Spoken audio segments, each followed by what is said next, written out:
Howdy folks, Nathan Adlin here with my buddy Andre for TFL Truck Talk, and we are going to talk about, or we have a sign over there that says the top 5 trending trucks. Right. So these are tidbits that a lot of you have either written to us about or have mentioned or other forums about trucks that are making the news. And you've asked us a lot of questions about this, and you provided your comments. Yeah. So we want to kind of make that a discussion here. That's right, because we have a little bit of insight and we have some special news and some updates and letting you guys know what we're up to. So number 5. Number 5. Chevy Colorado Trail Boss package on the Z71. Yeah. So you saw that a couple weeks ago, right? Oh yeah. And I drove it, actually not very long. I just took it out for about half an hour to an hour. Okay, first to explain what the Trail Boss Edition is on the Chevy Colorado, it is a package, more of an appearance package than anything else. And it consists of, usually, and this is what we're a little confused about right now, tires, side steps, some decorative components, wheel flares, bed divider, spray-on bed liner, yes, and of course a light bar, or so we thought. And I'm looking at the Monroney here from the truck I just drove yesterday. Mm-hmm. So this package that you just mentioned on the Monroney says $3,820. Yeah, and apparently that doesn't count the light bar, which... So no light bar in the bed. Which I thought was probably one of the more fetching features of the Trail Boss. So obviously there are levels to the package, but the question is why? Why didn't General Motors go for the ZR2 off-road package? Remember, we were in Los Angeles and we saw that concept. Probably the best concept out of any of the pickup trucks out there in terms of off-road ability. But here's the thing. This truck, how much does this cost? So this truck, as it stood, it was a crew cab short box Z71 Trail Boss. Final price $39,555. So nearly 40 grand for a small pickup truck. Now, if you took the ZR2 package, if you were to take... Which had a diesel. It had a diesel, which is a huge markup. Yes. And we're talking... special shocks, tires, suspension, bumpers, everything. Yes. We're probably talking about a $50,000 truck or more. And that's, I think, one of the reasons why General Motors is saying, I'm probably not going to do it that way. So it was a disappointment, though, to a lot of you, too. You wrote in and said, what are you guys thinking? Yeah, Trail Boss, ZR2, the two don't kind of mash up. Yeah, and you're right. But the other side of it is, if you really want an off-road truck, you might have to look elsewhere, because this so far doesn't really prove to be so. Especially with that front end air dam that really is it's still there? Yeah, it's not a cancel. Yes. They don't have a delete or cancel, so it doesn't make much sense. So write in, let us know what you guys think, but I'm pretty sure a lot of you agree that it's a shame they're not doing the ZR2 package, but at the same time, it's going to be a really expensive one if they ever do it. Let's move on. Yeah, number 4, and this is what I want to kind of ask you about here. So number 4 is the next generation Ford Super Duty. So you went yesterday on something that was called a backgrounder. That's right. On the truck. So tell me all the specs. Yeah, no, I can't. This is embargoed information. Let me tell you what happened. So you guys are basically in my shoes. Ford invited me, to go over to Dearborn, to their plant, the Rouge plant, and look at the next Super Duty, learn about its specs, some of its specs, and see it and understand where the marketing ideas are and just the basics. Tell me about the body. No, I can't. What year is it? I can't do that either. Okay. Engines? Nope. A frame? No. Tires? Nope. Lights? No. Okay, so why do they do that? Yeah, because what they wanted to do is they wanted to fill certain periodicals and companies like ours with information, so we have it ready to go when the embargo drops. And the embargo is going to be September 24th at 12:01 a.m. Eastern Time. What does it coincide with? Texas State Fair. And I'm going to be there. And he's going to be there for that. I'm going to be there. So I'm going to Texas next week, September 24th. And I'm going to try to bring you as much as possible. Combined with what I've got, and we're going to have the absolute maximum of facts. On the Super Duty, right. The next generation Super Duty. Sorry guys, I wish I could tell you a little more. Then there's a lot to tell. I can tell you that. There is a lot to tell. But you won't be able to hear about it until the embargo drops. Okay. All right, number 3. So I wanted to ask you a lot more. I think we have to move on. Bro, I can't tell you anything. Okay. Next week. But this one goes to him because it's about the Nissan Titan, and specifically about where is that?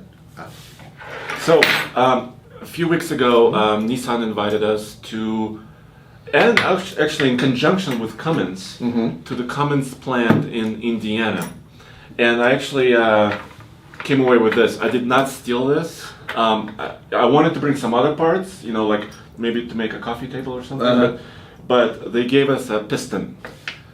And other companies that do the same thing we do. So he can talk about most of the thing, and Yes. it's interesting because we're scratching our heads at what this next Titan truly is, and I think that's a good thing because Nissan's really trying to fill this gap between a half-ton and a heavy-duty or super-duty truck, and that's what this vehicle is. Right. And according to the stuff you researched and you found out at this event, I mean, we're talking some serious capability. You have some numbers that you are allowed to talk about, right? Right. So the horsepower and torque numbers have been published.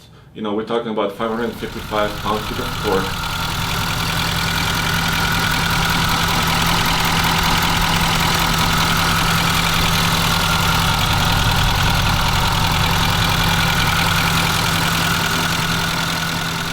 And what I discovered at the factory is how wide the torque band is. It comes in at about 1600 RPM, and because it's a V8 configuration, Cummins is known for inline sixes and giant semi-truck engines and all kinds of engines, but they also do a lot of generators that are V12s and some other configurations. But it can rev higher, up to about 4000 RPM, and that's a big range of torque. And that's where its engine. maximum torque goes all the way across flat. Yeah, and then it falls off after that. Okay, but the whole point is you get a wide range of torque, maximum torque over big RPM range, and the XD version of the Titan is the first one to come out. So they're gonna also have basically a light duty version of it. Right. But the XD is something that they're calling this in-between truck, but it has an updated frame. It's backed up by an ACEN transmission, which a Ram also uses in their heavy-duty trucks. What a coincidence! A 6-speed. Yeah. So this is a serious truck. You get the Cummins motor, which they've been working on for 9 years. That's a long time to work on an engine that hasn't been sold yet. Yeah. And they're also putting the engine, another version of this 5-liter V8, into commercial applications like delivery vans and RVs. Yeah, NV van will be receiving. Well, that was interesting. I was picked up from the airport, and then NV, which sounded weird to me because it had a diesel 5-liter. Yeah. And nobody told us about Yeah, that. that's one that none of us expected. So yeah, it looks like they're either prepping or considering the NV, At least they're testing it. which has the older platform, by the way, from the previous Titan. Okay, let's move on. Number two. Number 2. Well, we're going back to Chevrolet and specifically back to the Colorado And the Canyon. GMC Canyon as well. So this is what's going on. General Motors has invited us to go out to New York, right? A part of us to New York and part of us to Solvang. Yes. Wait. Solvang, Where California. is that in Asia? No, it's actually not far where I went to school, right by there. Okay. So Solvang is in California, Central California, and So both coasts. both coasts, and we're going to be driving the GMC Canyon diesel and the Chevy Colorado diesel, among other vehicles. I believe, too. Among other, there's an updated 1500 GMC and Chevy Silverado. And I think it's just trim and some exterior. things, Yeah, right? it's an incremental step, and it shows how competitive the market is. If just 2 years after reintroducing the truck, they're already changing the look and feel. Absolutely, and they have to because frankly it fell behind when they came out because other big people had full brand new trucks. So the good news is we're going to go out, we're going to drive these, you're going to see the videos, we're going to include you guys in these videos. So, Yeah, because everybody wants to know. You've asked us, tell us about how it drives, how much torque do you have, absolutely. what kind of fuel economy did you experience on the first drive, and this is the first drive. Yeah, we're only going to have these things for probably an hour combined or 2 hours. So we're not taking it up the eye gauntlet yet, but we will. really want to. We will. We're going to find a way. We'll make it happen.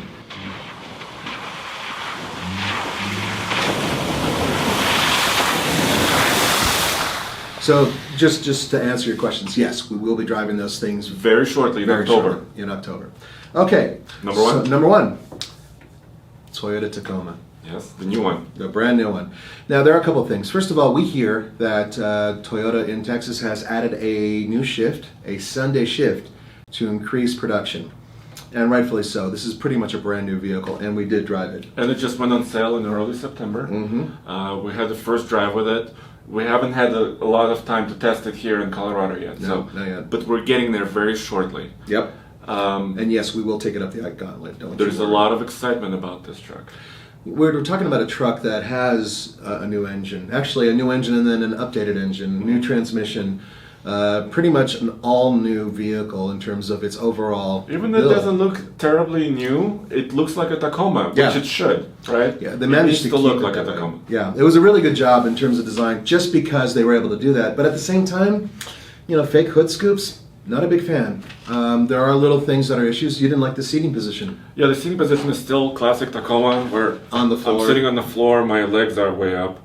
But, If you have stubby legs, it's not a problem. but the first driving impression was really good. I felt like the truck was on the highway really solid. Yeah. Really, really was driving quite well. Yeah, I'm really looking forward to going head-to-head with the Tacoma and some of the GM offerings. And eventually, Nissan, God willing, they're going to give us something sooner or later. Maybe in Texas, I'll try to find out what's happening with the Frontier. And we hear rumors that Ford might be bringing back the Ranger, but we've been hearing those rumors for a few years.